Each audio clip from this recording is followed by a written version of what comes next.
If you walked down the hallway of my childhood home in Ohio, you would have been absolutely certain that my parents only had one child. The walls were a shrine to my older sister, Jessica. There were framed photos of her winning beauty pageants, her cheerleading portraits, candid shots of her laughing with that perfect, camera-ready smile. If you looked really closely, you might find me in the background of a holiday photo, usually blurry or half-cropped out. But mostly, I just wasn't there. My name is Sarah, and in my house, beauty was the currency I didn't have. My mother used to tell me that good looks were what opened doors, while my father believed that being marketable was the only way to succeed. Jessica was their golden ticket. She had the blue eyes, the blonde hair, and the charisma. I was the smart one, which was their polite code for the invisible one. I remember once asking my mom why there weren't any solo pictures of me on the mantle. She didn't even look up from her magazine. She just said, "Honey, we ran out of frames." But I knew the truth. I didn't fit the aesthetic. School wasn't much of an escape. The kids called me Shadow Girl because I spent so much time trying to disappear into the background. When I tried to talk to my parents about it, my dad just laughed and said, "Maybe if you put down the books and learned how to present yourself, people would notice you." So, I stopped trying to be noticed. I buried myself in studying. I figured if I couldn't be beautiful, I would be undeniable. By my senior year, I had a plan. I was valedictorian, and I had been accepted into a university in Seattle. I thought this would finally be the thing that made them proud. But when I told them, the air in the kitchen just went cold. "Why waste money on college?" my mom asked, like I had suggested setting cash on fire. "You're too shy, Sarah. You'll get eaten alive out there." My dad didn't even look at my acceptance letter. He just said, "College won't teach you how to be likable." That was the theme of my life. Cruelty disguised as realistic advice. Graduation day was the breaking point. I gave my speech, searching the crowd for their faces. I finally found them, but they weren't looking at me. They were taking selfies with Jessica. After the ceremony, I ran up to them, diploma in hand, desperate for just one good job. My mom looked me up and down, frowned at my gown, and whispered, "Let's skip the family photo, honey. You look tired, and you're throwing off the balance." My dad chuckled. "Yeah, no need to immortalize that outfit." That night, Jessica posted a photo of the three of them, Mom, Dad, and her, with the caption, "So proud of my family." I wasn't even in the frame. I stared at that screen until my eyes burned, and something inside me finally snapped. I realized I could spend the rest of my life begging for a seat at their table, or I could go build my own. I left for Seattle a few months later. I had $200 in tips I'd saved from waitressing and a backpack full of books. My parents didn't drive me to the airport. They didn't even walk me to the door. My mom just handed me a bag of leftovers and said, "Don't embarrass us out there, Sarah." My dad added, "Just don't come crawling back when you realize we were right." I didn't answer them. I just walked out and didn't look back. The first few years in the city were brutal. I was working 2 jobs, eating instant noodles, and studying until my eyes crossed. But there was a freedom in it.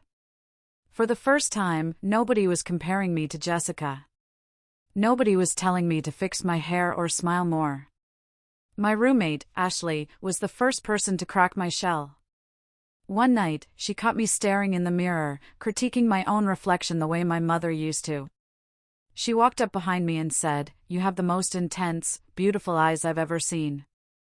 I flinched and said, "You don't have to lie." She looked genuinely confused. Why would I lie? That moment stuck with me. It was the first crack in the distorted mirror my parents had built for me. Slowly, I started to believe that maybe I wasn't broken. Maybe I was just different. After graduation, I landed a job at a tech firm. It wasn't glamorous, but I was good at it. My boss, Elena, was a force of nature. She pushed me to speak up in meetings, to own my ideas. She told me once, "Sarah, you're the smartest person in this room. Stop apologizing for your existence." I took that to heart. I climbed the ladder. I moved into a nice apartment overlooking the water. I bought furniture that wasn't secondhand. I started a book club. I built a life that was quiet, but it was mine. Then, about 5 years after I left, my work started getting recognized. I was leading a major initiative to get young women from low-income backgrounds into STEM fields. A local newspaper ran a profile on me. The headline read, "Sarah Miller, the quiet force changing the industry." 2 days later, an email popped up in my inbox. The subject line was simply, "Mom." My hands shook as I opened it. It said, "We saw the article. We are so proud of you. We always knew you were special. We should catch up." I sat there, staring at those words. We always knew. The audacity of it took my breath away.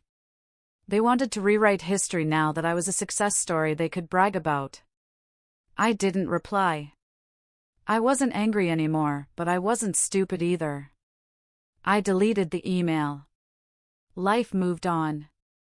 I met David a year later. David was the opposite of my family. He was warm, steady, and saw me in a way I hadn't learned to see myself yet. He was the one who taught me that love didn't come with conditions. We got married in a small ceremony in the mountains. I didn't invite my parents. One Tuesday morning, while David and I were drinking coffee, I got another email. This one was from my mother again, but the tone was different. Desperate. "Your father is sick, Sarah. It's his heart. The bills are piling up, and he can't work. I don't know who else to ask. I know we haven't been the best parents, but please." I read it out loud to David. He looked at me and asked, "What do you want to do?" I thought about the shadow girl. I thought about the graduation photo I wasn't allowed to be in. I thought about the bag of leftovers and the comment about me crawling back. Part of me wanted to delete it. Part of me wanted to scream at them that they were reaping what they had sown. But then I looked around at my beautiful, peaceful life. I looked at David. I realized that my anger was a heavy suitcase I was tired of carrying. I didn't want to be like them. I didn't want to be cruel. "I want to help," I told David. But on my terms. I didn't reply to the email. Instead, I contacted the hospital in Ohio directly. I set up an anonymous payment plan to cover my father's treatment. I made sure my name was nowhere on the paperwork. A week later, my mom sent another email, frantic with joy. "You won't believe it. Someone paid the bills. It's a miracle. God is watching over us." I let them believe it was a miracle. I didn't need their gratitude. I didn't need them to know it was the ugly daughter who saved them. Knowing it myself was enough. My father lingered for another 6 months.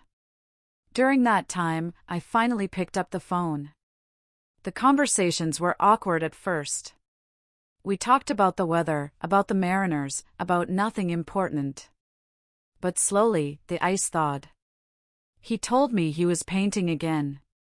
He sounded small, frail, and human. He wasn't the giant who critiqued my appearance anymore, he was just an old man who was scared of dying. One afternoon, he whispered, "I'm sorry, Sarah. I was hard on you. I thought I was preparing you for the world. I was wrong." "I know, Dad," I said softly. And I forgave him. Not because he deserved it, but because I deserved peace. When he passed away, David and I flew back for the funeral. Walking into that house felt like stepping into a museum of a life I never really lived. My mom looked older, smaller. When she saw me, she burst into tears and hugged me so hard I lost my balance. "You came," she sobbed. "Of course I did," I said. Later that evening, while people were mingling in the living room, I walked down that hallway again. The photos of Jessica were still there, freezing her in eternal youth as a homecoming queen. But right in the center of the wall, in a brand new frame, was the newspaper clipping about my STEM initiative. And next to it, a blurry printout of a photo David had taken of us hiking, where I wasn't wearing makeup, just looking happy and windblown. My mom walked up beside me. She touched the frame gently. "You look beautiful in that picture," she said. "You look happy." "I am happy, Mom," I said. She nodded, wiping her eyes. "I see that now. We were so worried about how you looked to the world, we forgot to look at who you actually were. I'm so sorry we missed it." I took her hand. It was a bridge built decades too late, but it was there. That night, David asked me if I was okay. I looked out the window at the dark Ohio sky, thinking about the girl who used to cry herself to sleep in this house, believing she was worthless. "I'm okay," I told him. "I realized something today." "What's that?" "That I didn't need them to think I was beautiful," I said. "I just needed to find the people who saw me clearly. And I did. I helped them. I forgave them. But I didn't stay. I went back to Seattle, back to the life I built with my own two hands, knowing that I was never actually the shadow. I was just the light they didn't know how to look at. Now I have to ask you, if you were in my shoes, would you have paid those hospital bills anonymously, or would you have let them know exactly who saved them?"